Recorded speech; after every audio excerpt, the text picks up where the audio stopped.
All right, Mike, first to you on this. What is the message, if any, from the White House, the sub-message to people who might want to challenge President Biden? I'm thinking, what is going to be said tomorrow to Elizabeth Warren, Bernie Sanders, and the like? Yeah, no, you're exactly right about who's the loser there. And this is a projection of power. So you have the White House, you have the Democratic National Committee, you use it. And we're seeing this here. South Carolina, home cooking for President Biden. Did very well there. It ignited his presidential run in 2020. He, of course, owes the polls there. Who else might benefit coming up in the future? Black voters for sure. Vice President Kamala Harris at some point in the future could benefit. And someone down the road, Senator Raphael Warnock of Georgia. All people who might benefit. The losers, you nailed it. It's white progressives. And so that's the coalition that's behind here, just as Iowa, New Hampshire are also losers. I guess, Scott, the other person who you would say would be a loser in this is Pete Buttigieg, the one out there talking about it all the time. Well, maybe, but the administration has allowed him to be out there talking about it. If he doesn't run, there will be a mad scramble to who the next Democratic nominee will be. Yeah, no one's going to defer. Yeah, no one's going to defer. Everybody. I still think the vice president will be tough to beat and the one to beat because she's the number two, notwithstanding the history of that. And historic. Yeah, absolutely. Notwithstanding the historic. But you remember when Biden in 2020 nominated her, was going to nominate Kamala Harris, you remember Willie Brown, our old friend who's the former mayor and speaker, absolutely, from California, wrote an op-ed in the Washington Post or one newspaper arguing that if she wants to be president, she should accept the nomination or the recommendation to become the Attorney General of the United States to build her own political base. That did not happen, and we'll have to see whether Biden runs or not. By the way, Biden only makes sense if Trump is on the other side. If Trump is not on the other side, then all bets are off, in my opinion. Well, we have yet to all three of them. He might have to decide before Trump has decided.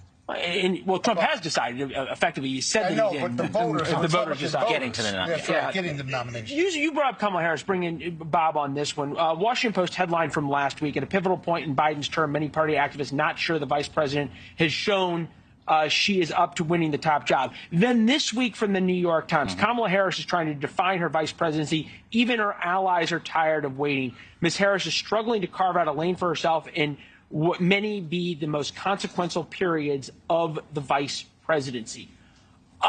Who is trying to send this "the knives are out for you" Kamala message?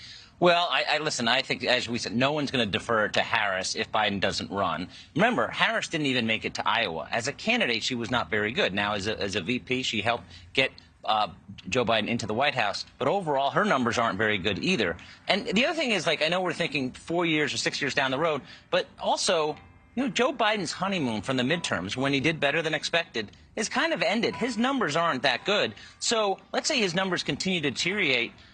You could still get a primary challenger, but that primary challenger to Biden is going to be deterred by South Carolina. But he's at 45%, though.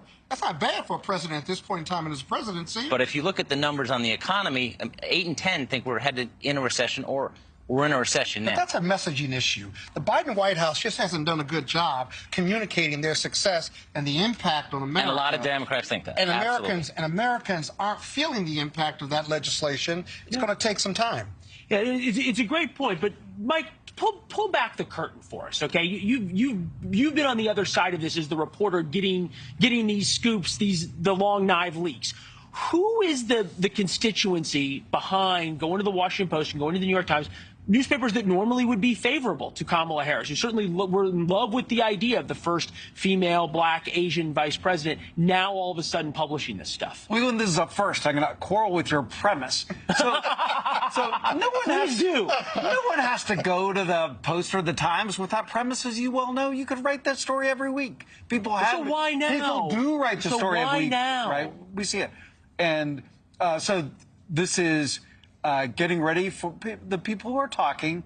They're thinking about fallbacks, right? Like, what if not President Biden? And so you're going to have both people arguing. And here's the bank shot. I said to somebody today, why did the New York Times write the same story today on the front page that the Washington Post wrote a week ago?